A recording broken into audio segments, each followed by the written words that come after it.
Hello and welcome. Today we've got Ian Clark, and today we are going to be discussing how we have been lied to about fats, about good fats, our entire lives.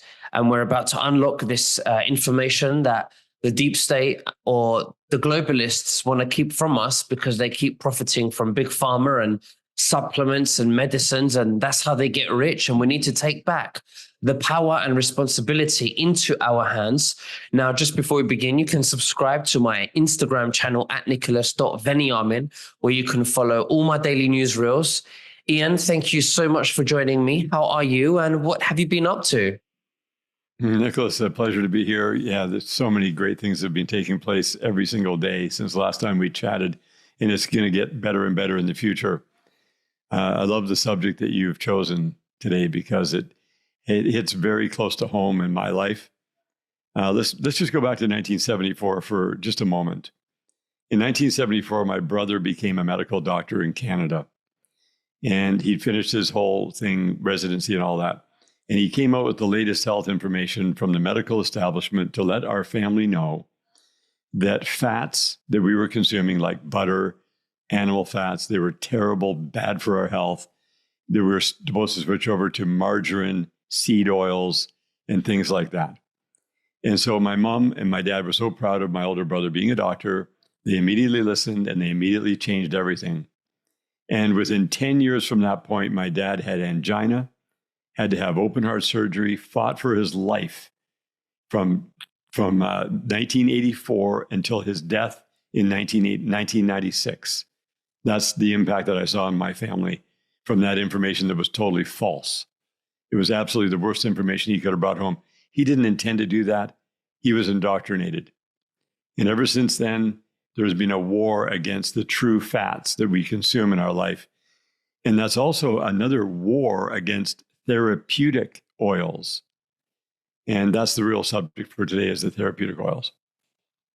Very interesting. What kind of oils and fats are we talking about here? I mean, are we talking about, the fats that make us fat, like having chocolate and the sugar in that chocolate? Or are we talking about fats like olives and avocado and eggs and healthy, good fats? What are your thoughts?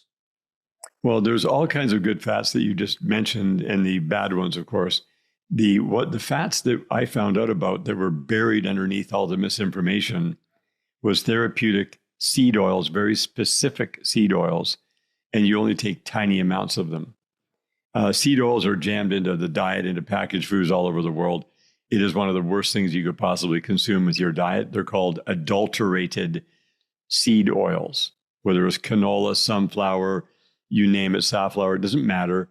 They're all very, very bad for your health when they're adulterated. And the therapeutic seed oils like black cumin, Nigella sativa, or amaranth, people don't even know about them. There's coriander seed oil, tiniest amounts.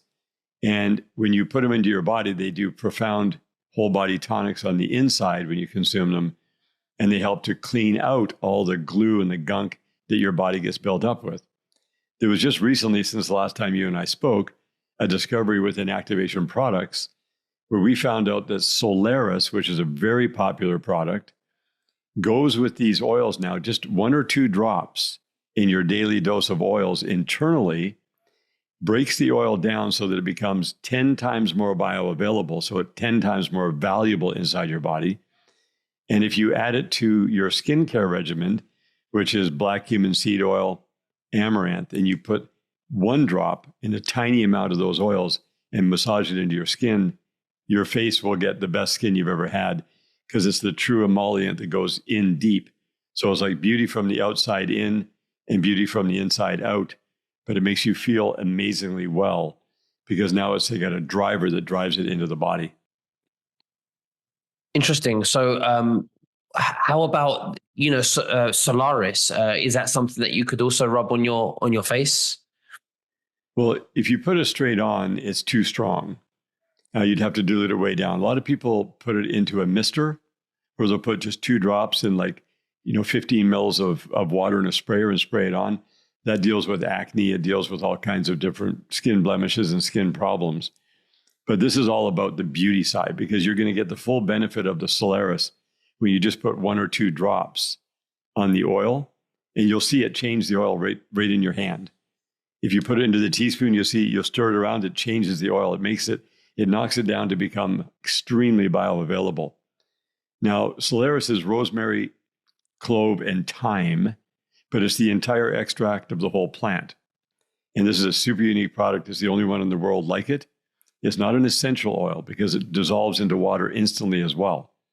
But it got all the medicinal attributes of an essential oil, but it's made available to your body as a nutrient, a micro and a nano nutrient.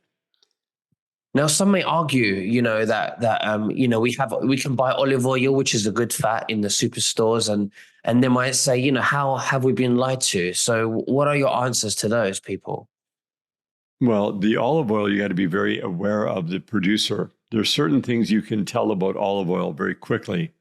If you have a good organic olive oil, you put it in the fridge and it becomes solid quickly, that's a good quality product. But a lot of the olive oil in the world legally is allowed to go up to 80% mineral or canola oil, and they don't have to list it on the bottle. They can even call it organic. So they did a whole study on all these things and found out that much of the olive oils in the world are adulterated. They're mixed with other things. So long as you know for sure, because olive oil is another amazing one, you can add Solaris to the olive oil to make it way more available as well, because the olive oil is a good health product. But, there's information coming out about ratios of fat. And, we're not going to talk about that today, but you want to make sure that you have a steady flow of good fats coming into your system. And the animal fat side of the world that comes from eggs and meats and various different things, and the tallows are all extremely beneficial. But we're told that causes heart attacks. The problem with that is the misinformation is that people mix carbs with fat. As soon as you start mixing any carbs with fat, you're going to be asking for your body to have a disease condition. Carbs do not go with fat at all. If you're going to be doing fats, have zero net carbs. So that's a very important factor about this, because we were very much lied to about high saturated fats like coconut oil, butter, those kinds of things. Those are extremely important fats. But when you start mixing them with carbs, you got a problem. And what people don't know is when they're eating a high protein diet, as soon as they have more protein in meat, for example, than what their body needs, the excess protein converts to glucose. Now they got glucose and fats again. So there's a delicate balance to this whole thing. But the most important thing people can do right now to unplug the system from all the fats that got mixed with carbs and the wrong fats in their body is these therapeutic seed oils. So when you take the black cumin, 1 teaspoon, you add 1 dropper of amaranth oil to that teaspoon, and you add 2 drops of Solaris, you're going to change the game in your body's life and health, and you're going to feel it very quickly, because that's going to allow that cleansing, nourishing nutrient in these oils to go deeper into your system and clean you out. So it's cleaning and nourishing at the same time. And this is a very huge discovery that was just very recent. So I'm very excited for people to try this and give us their feedback. And you haven't even had a chance to experience it yet. So you have the oils and the Solaris. Now it's time to blend them and put this thing together, and you'll see it literally visibly change before you. I would love to try it out. I will leave the links in the description. But before that, I want to ask you, why is it that, they put canola oil in all of our junk food and in our crisps and in our, chocolates and all the foods and like cereals and Kellogg's, and feeding it to our children? Does it actually need to be there? Does it add flavor, or do they sneak it in there so that they could make us ill? Well, the whole thing is about getting people just slowly and surely getting a little bit more disease condition, which is simply dis-ease in the body over a lifetime until they're in their 60s. It's time to die now. It's time to suck all the money out of the bank account to be able to pay for the illness treatments that they offer from the whole medical establishments. And people talk about it. Oh, do you think it's a conspiracy? Yeah, I think it's a total conspiracy. 100% that is designed, very deeply thought out. Canola oil is the worst thing ever. It's called rapeseed oil originally. And in Europe, they call it rapeseed, But anyway, that is a super toxic oil that they have genetically modified and hybridized to get the toxins down low enough to get under the radar. But that oil goes in and clogs your entire system up, and it has no taste. That's the other thing with canola. It doesn't have a flavor, so you can't detect it. All restaurants use it because it's so cheap. They make it like it's like they can't even think about buying good oils for the restaurant, for the cooking, where they can get canola oil for 100 times cheaper for a great big bucket. And because they're all profit-based. And these are good restaurants that use canola. You go to a restaurant and say, hey, do you guys have canola here in the restaurant? If the answer is yes, like avoid, because you're going to get it. It's inflammatory. It's going to plug you up. You couldn't pay me to even take one drop of canola oil in my diet right now. But surely they should have some, 100% fatty, healthy fats butter in the fridge where they could make your steak or your chicken or your lamb or whatever it is that you've ordered.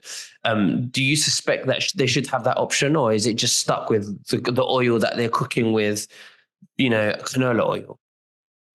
Well, some good restaurants are definitely going to have butter in the restaurant for sure.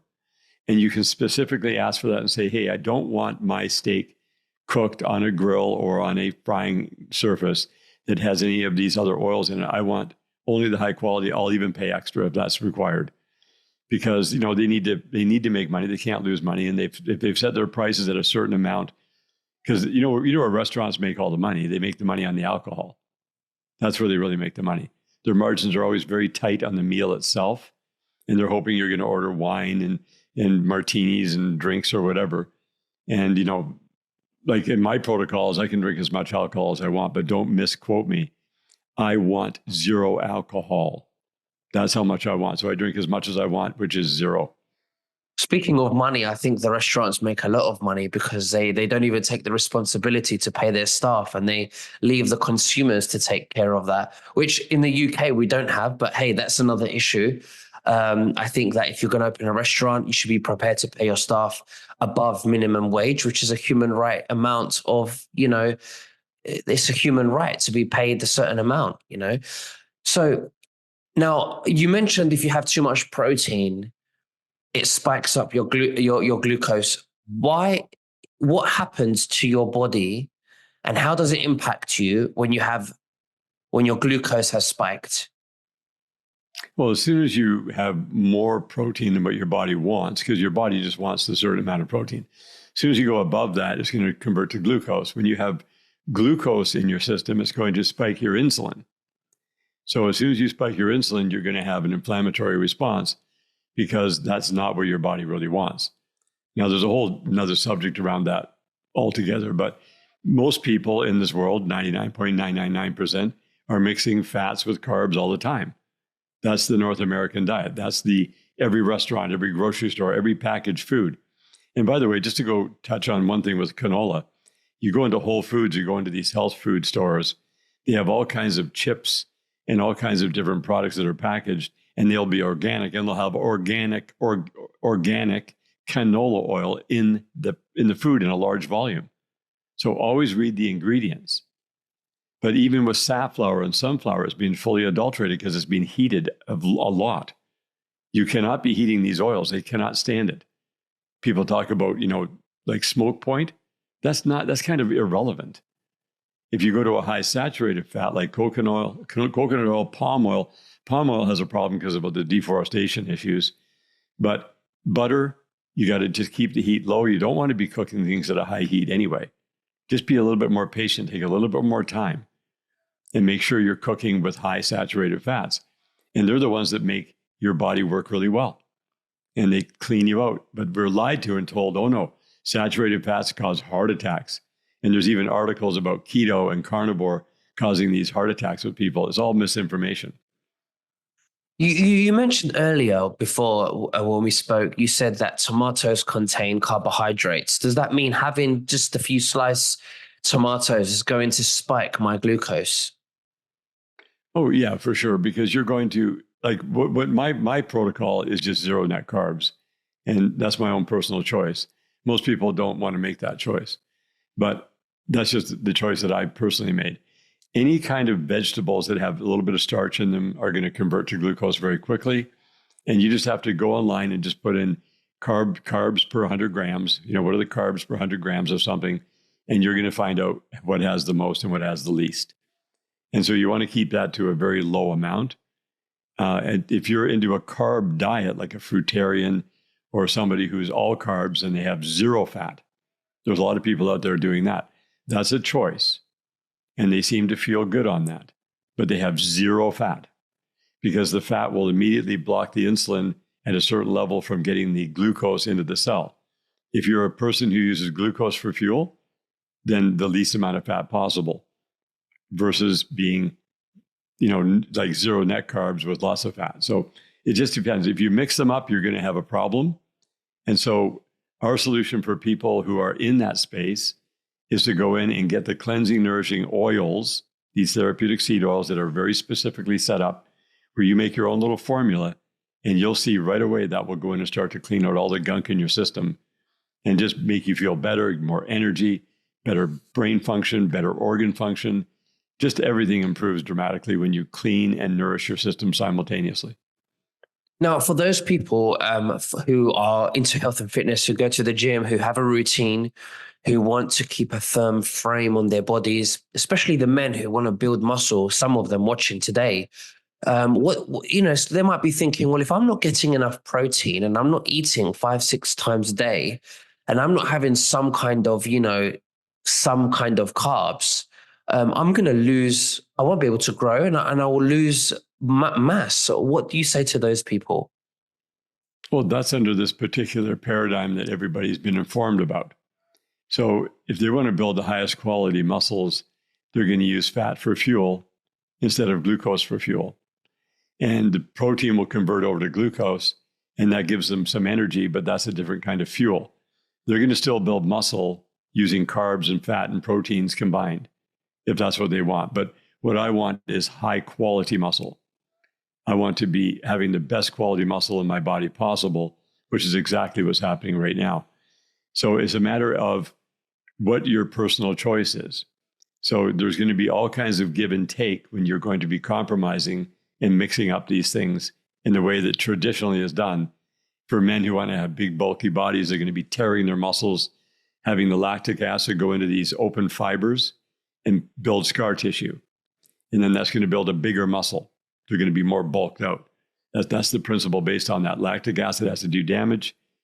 Instead of keeping the fibers perfectly tight, where you have no lactic acid damage, that builds the highest quality muscles, period. So they just have to make a choice. Do I want to be big and bulky and, win bodybuilding contests and look really big and bulky and have totally torn muscles that have been scar tissues filled up? Or do I want to have super strong muscles that they will be stronger than they've ever been in their life when they're building muscle that has the fibers together? Absolutely. Are there any testimonies that you've come across where people have followed this protocol, who have seen, amazing results on their health or improvement, or, any, diseases that have just gone away? Well, in the mainstream, you're not going to find that because nobody follows the proper protocol. They all follow what they're supposed to follow instead of what they really should be following. So the testimonies we have are very private, and they're in a realm where people are starting to learn more about this and seeing the results. The only way that you can know personally, even I could say, we have 1,524 testimonials that you can go read. But until you actually follow a specific protocol to get yourself into that mode, you can't know it. But like where you are right now, we just want to catch everyone where they are now. And as soon as you do something as simple as the therapeutic seed oils with the Solaris and put it into your system, you're going to find out for yourself very quickly how well this works. And this works for everybody, whether they're into fitness or just into high-level health, or they're a high-performance person, where they're having to exert a lot of energy to do a sport or whatever it is. They're going to see an immediate improvement at that base level. And that'll give them a taste of what I'm talking about here, because they want to get that inflammatory garbage out of their system that is built up over their lifetime from simply combining foods incorrectly. And it's a very specific thing. So I've got Solaris and I've got black cumin right here. I just need to get the Emirath oil. Can you please instruct me exactly the amount and when I need to take this and how do I ingest it? Right. Okay. It's only once a day. And generally it's after a meal is best because that's when your stomach is ready to receive this and it's going to kind of process it through nicely. So it's not just going to rush through your system. You just get a spoon big enough, like say a tablespoon, pour 1 teaspoon of black cumin seed oil into there, 1 dropper of the amaranth, because it comes in a pipette, little dropper bottle, and then 2 drops of Solaris into that tablespoon and just stir it up with a little, you can use a little stick or a chopstick or whatever you have handy. Just stir it up and watch it change before your eyes. And then you put it in your mouth, swish it around a little bit, swallow it, and then wash it down with just a little bit of water, just as long as it doesn't hang out in your throat. And that's it, just once a day. Well, it sounds very good. I'm going to leave the links below so that people can educate themselves and have a look. But Ian, thank you very much for sharing everything with us today. It's been an absolute honor to share this information with us. Is there anything else that you'd like to say to the viewers before we finish? Just what I always encourage people to take responsibility for your own health. Teach yourself the things that are the most important so you can be very definitive. You're not just drifting, everything, somebody says this, somebody says that. You make your decisions about what you are going to find out to be true for yourself rather than going, oh, this sounds good, I'll try that. I don't just try things. I literally have done them for years at a time to find out the quality and the depth of that protocol. And it's like going up the rungs of a ladder. Get to the 10th rung. It takes time, but you got to get there. Once you're there, you don't go back down the ladder. Absolutely. Well, thank you very much, Ian, and we'll speak again very soon. You take care and God bless. Bye-bye. Yeah, God bless, Nick. Bye-bye.